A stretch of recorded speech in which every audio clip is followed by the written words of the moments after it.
Welcome welcome welcome.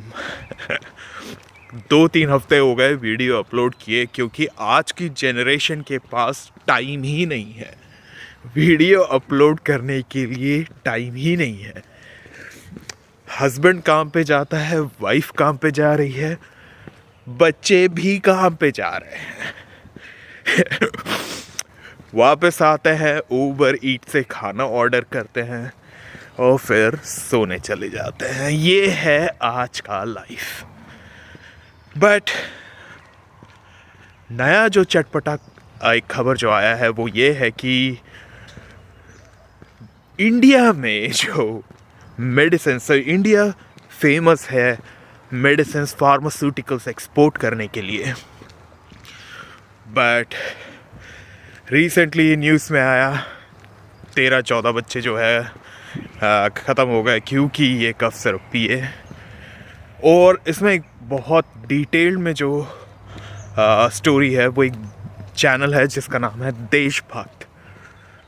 Please follow करें उस channel को क्योंकि जब मैंने इंडिया छोड़कर यहाँ जब मैं आया था तब मुझे लगा जो वो बोल रहा है वो मुझे 10 साल पहले पता चल गया था कि ये होगा।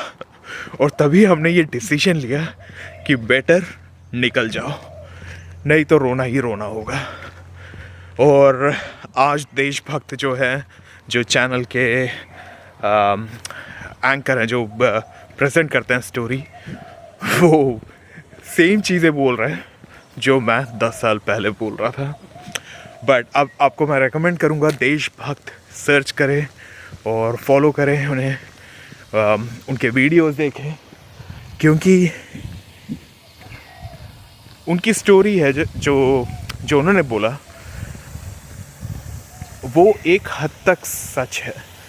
बट फुल स्टोरी वो कवर नहीं कर रहे क्योंकि लोगों में गुस्सा है। उन्होंने जो बोला कि लोग कॉकरोच बन चुके हैं और कुछ कर नहीं रहे हैं।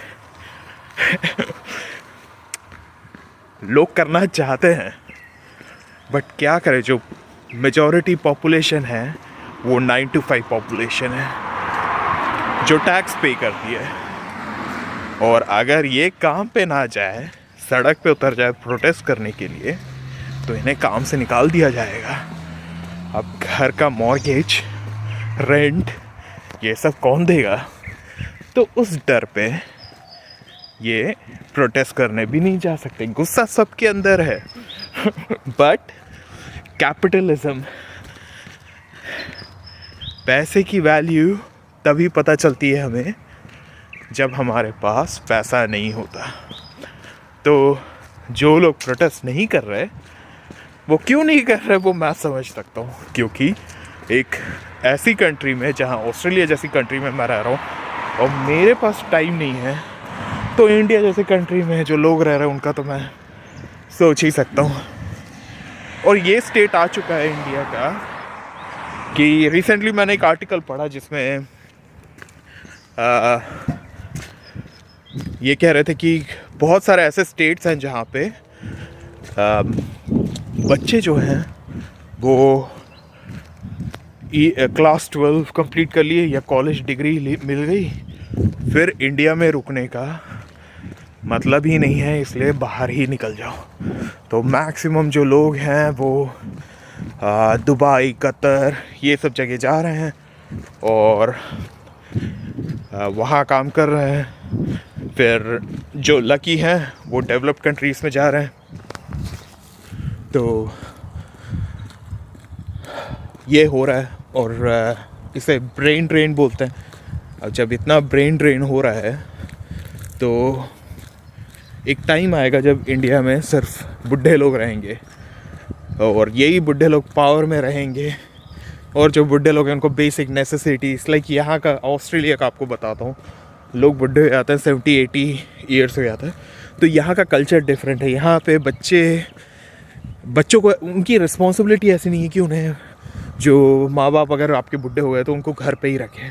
तो यहाँ एज्ड केयर होम्स होता है, मतलब जो बुढ़े लोगों के लिए जो घर होता है वहाँ भेज दिया जाता है। तो वहाँ नर्सेस होते हैं, प्रॉपर डॉक्टर्स होते हैं, स्टाफ होता है जो इनका केयरिंग सब करता है, इनको कोई इशू होता है तो, और यहाँ के जो जो बच्चे हैं वो बस पैसा दे देते हैं। बट इंडिया में वो सीन है नहीं। तो अब ये हो रहा है कि एज केयर होम्स है, बट इतने ख़राब घटिया स्टेट में पड़े हुए हैं कि कौन रहना चाहेगा। लाइक सोच कर ही मुझे बुरा लगता है क्या क्या स्टेट आ चुका है इंडिया का। लाइक कोई कुछ कर नहीं सकता, काम पे जाना है, प्रोटेस्ट नहीं कर सकते, गवर्नमेंट हिला नहीं सकते, गवर्नमेंट कुछ कर नहीं रही है। अब सच बोलूँ, मुझे एक टाइम था, क्योंकि यहाँ आने के बाद ऐसा नहीं है कि यहाँ लाइफ मेरा बहुत सही है। यहाँ आने के बाद ऐसे टाइम्स आते हैं जहाँ पे हमें रेसिज्म सहना पड़ता है।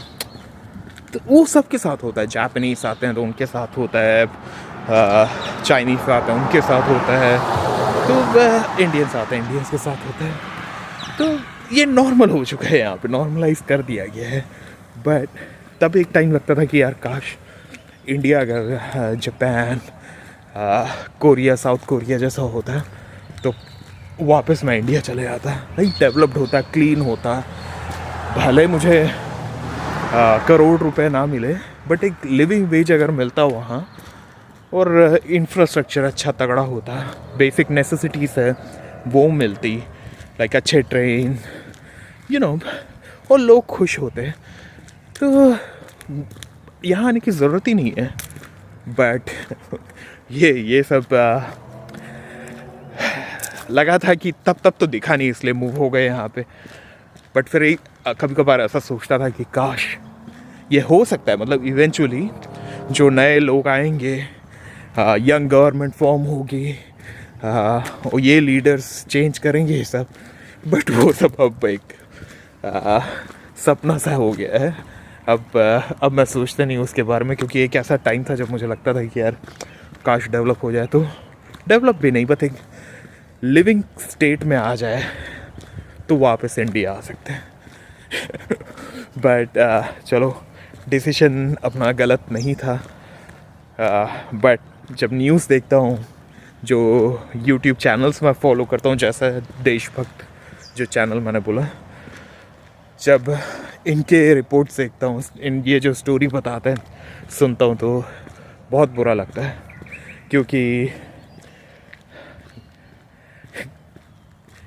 ज़माना इतना बदल चुका है, फेसबुक, व्हाट्सएप, टिकटॉक्स में सब लोग इतने बिजी हो गए, मेंटली एग्जॉस्ट हो चुके हैं कि किसी के पास टाइम नहीं है ये सब सोचने का। अब चल रहा है, लोग मर रहे हैं, मरने दो, गंदगी है, रहने दो, हमारा प्रॉब्लम नहीं है, हमें कल काम पे जाना है, काम करना है, घर वापस आना है, खाना बनाना है और सोना है, क्योंकि यही हमारा लाइफ है अब।